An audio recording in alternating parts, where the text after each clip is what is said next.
Yesterday, the granddaughter of Abe Foxman, who served as the director of the Anti-Defamation League for 30 years, faced a heart-wrenching dilemma. Abe Foxman's 20-year-old granddaughter was in Amsterdam.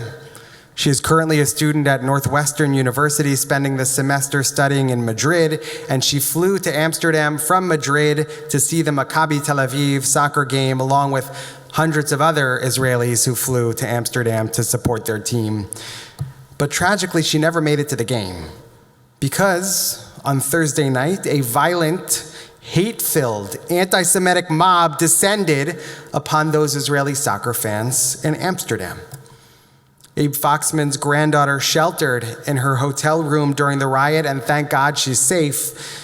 But she had plans to visit the Anne Frank house yesterday morning, a tour that she had booked many months ago. And yesterday morning, she sent a text message to her grandfather, who was born in Poland and survived the Shoah, asking him if he thought she should still go through with her visit to the Anne Frank house.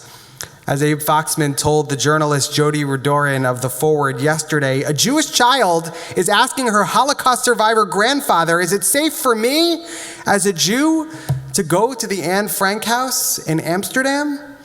That is a horrific question, but it's a legitimate question. And I didn't want to scare her, I wanted to calm her. But the truth is, I don't know how safe it is. And for us to struggle with that answer, that dilemma is horrific. And of course, Abe Foxman is absolutely right.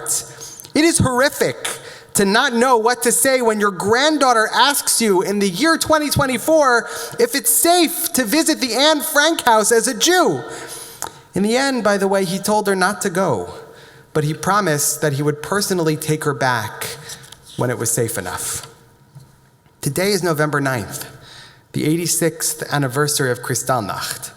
86 years ago today, November 9th, 1938, hundreds of synagogues and thousands of Jewish-owned businesses throughout Germany and Austria were desecrated and destroyed.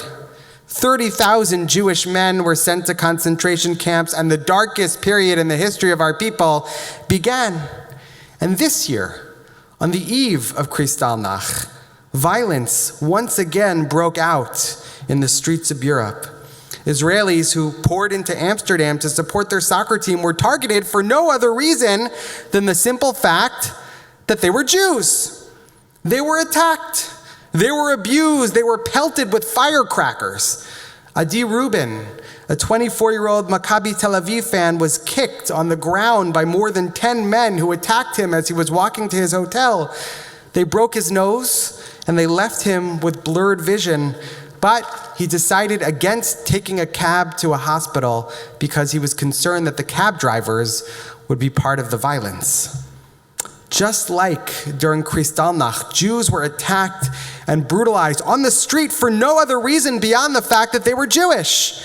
And just like during Kristallnacht, the police stood idly by. They largely did nothing to stop the violence.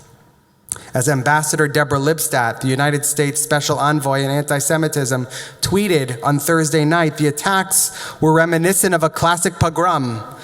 And as the King of the Netherlands said in a call with the President of Israel yesterday, we failed the Jewish community of the Netherlands during World War II, and last night, we failed them again. But the truth is, what happened on Thursday night was not exactly like Kristallnacht. First of all, what happened in Amsterdam was not a state-sponsored attack, as Kristallnacht was. But, as Deborah Lipstadt also pointed out, if you're down on the ground and you're being kicked, does the fact that the attack wasn't officially sponsored by the state really make you feel any better? Of course it doesn't. The much bigger and the much more significant difference between what happened in Amsterdam this week and what happened 86 years ago, of course, is the existence of Medinat Yisrael, the state of Israel. What happened on Thursday is precisely the reason that a Jewish state must exist. Israel dispatched 3 planes to Amsterdam to rescue terrified and traumatized Israelis and bring them safely back home. Those flights were free of charge, by the way, and the Rabbanut, the Israeli chief rabbinate, gave El Al special dispensation to run those flights on Shabbat because saving a life always takes precedence, even over the observance of Shabbat. 86 years ago, the Jews of Europe had nowhere to go. Today, thank God, we have a Jewish state, a safe haven, a home. In this morning's Torah portion, we read the story of Abraham, the very first Jewish person. And the Torah doesn't tell us why God chose Abraham to be the first Jewish person, but the rabbis give many different reasons. And one of the most famous explanations as to why Abraham was chosen by God comes by way of a rabbinic parable. A man once came upon a birah doleket, a palace that was on fire. And that man asked, how is it possible that there's no one caring for this palace? Where's the caretaker?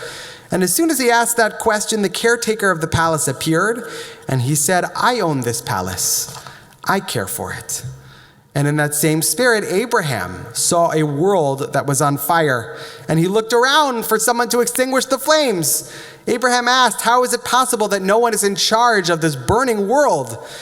And when he asked that question, that's when he heard God's voice. I am the caretaker of this palace. I take care of this world. The Hebrew word that the rabbis use to describe that burning palace is doleket. As Rabbi Abraham Joshua Heschel teaches, doleket can either mean on fire or it can mean full of light. In other words, you can read that famous midrash as saying that Abraham saw the world as doleket, a world filled with fire and chaos.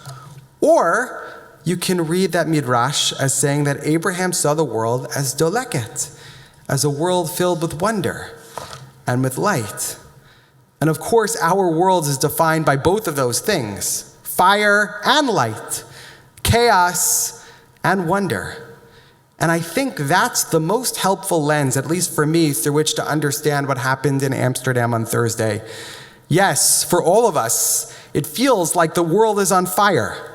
A pogrom took place in a major European city on the week of the anniversary of Kristallnacht. How could it not feel like the world is burning?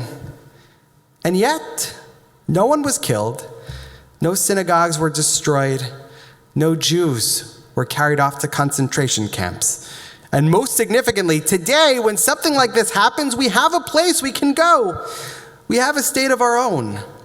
That is something the Jews of Europe could not say 86 years ago. Yes, the world is doleket. The world is burning.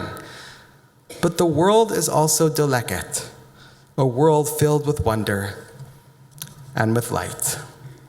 Shabbat Shalom.